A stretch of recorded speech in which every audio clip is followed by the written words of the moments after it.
Hello నేను సుమతి మీరు lunch box వార్తలు వింటున్నారు. కేంద్ర ప్రభుత్వం డిఏ ఎంత పెంచింది? డొమెస్టిక్ గ్యాస్ సిలిండర్ల ధర ఎంత తగ్గింది? వడ్డీని ఏ బ్యాంక్ పెంచింది? ఏ నగరవాసులకు విద్యుత్ బిల్లులు షాక్ ఇవ్వనున్నాయి? ఇలాంటి మరెన్నో విశేషాలు మన లంచ్ బాక్స్ లో చూద్దాం.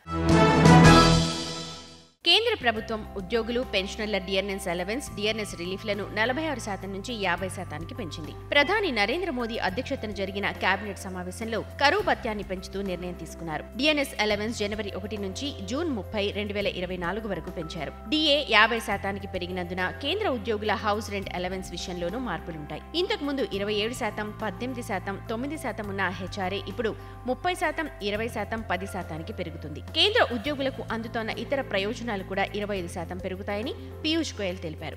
ఈ ప్రయోజనాలు డిఎన్ఎస్ అలవెన్స్ పెంపు వల్ల ఉద్యోగులు, పెన్షన్దారులకు 24,400 కోట్ల మేర ప్రయోజనం చేకూరుతుందని చెప్పారు.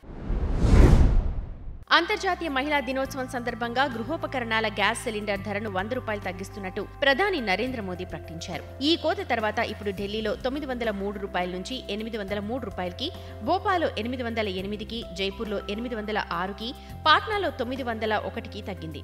అదేవిధంగా డొమెస్టిక్ గ్యాస్ సిలిండర్ ధర ₹100 తగ్గించి వివిధ చోట్ల డొమెస్టిక్ గ్యాస్ సిలిండర్ ధరలను సవరించారు.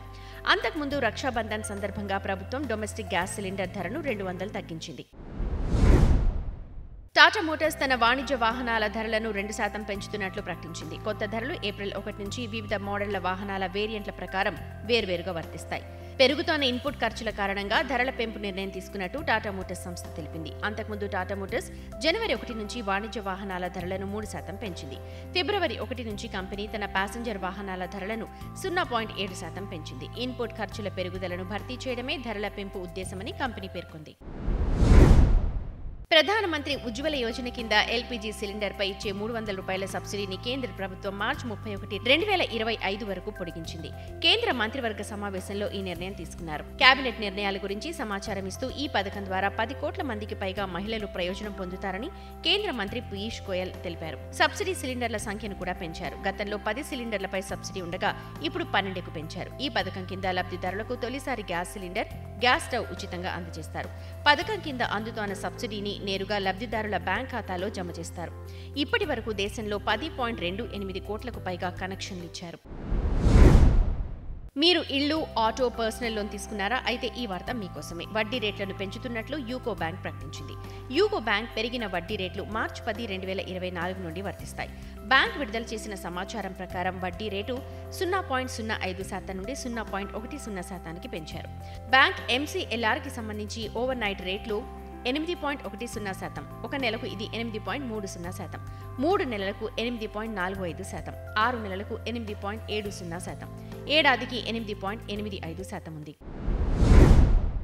దేశ ఆర్థిక రాజధాని ముంబై ప్రజలకు పెద్ద షాక్ తగలనుంది. ముంబైలో రానున్న రోజుల్లో విద్యుత్ ధర 24% మేర పెరగనుంది. విద్యుత్ ధరల పెంపుకు రెగ్యులేటర్ ఆమోదం తెలిపింది. సగటున దాదాపు 24% విద్యుత్ ధరలను పెంచాలని Maharashtra electricity regulatory commission Tata పవర్ను కోరింది. పెంపుదలకు గురువారం ఆమోదం లభించింది. ముంబై వాసులు ఏప్రిల్ 1, 2024 నుండి విద్యుత్ భారాన్ని మోయక తప్పదు. నెల రోజుల క్రితం ఎదురుదెబ్బ తగిలిన తర్వాత మళ్లీ భారత పాస్పోర్ట్ల బలం పెరిగింది. ప్రపంచవ్యాప్తంగా ఉన్న అన్ని దేశాల పాస్పోర్ట్ల పటిష్టతను తెలిపే హెన్లీ పాస్పోర్ట్ ఇండెక్స్ లో భారతదేశ ర్యాంకింగ్ మెరుగుదల ఉంది. భారతదేశం ర్యాంకింగ్ లో మెరుగుదల ఉంది. ఇప్పుడు ఈ సూచికలో భారతీయ పాస్పోర్ట్ 82వ స్థానంలో నిలిచింది. హెన్లీ పాస్పోర్ట్ ఇండెక్స్ నెలవారీ ప్రాతిపదికన భారత్ ర్యాంకింగ్ లో మెరుగుదల కనిపించింది.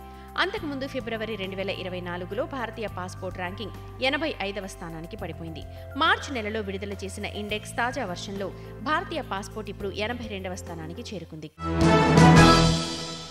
ఇవి ఈ రోజు లంచ్ బాక్స్ కబర్లు. మరిన్ని బిజినెస్, ఫైనాన్స్ వార్తలతో రేపటి లంచ్ బాక్స్ కబర్లతో కలుద్దాం. అంతవరకు రేడియో మనీ 9 వింటూనే ఉండండి. మరిన్ని పర్సనల్ ఫైనాన్స్ వార్తలు, విశేషాల కోసం మనీ 9 యాప్ని ఇప్పుడే డౌన్లోడ్ చేసుకోండి. Thank you.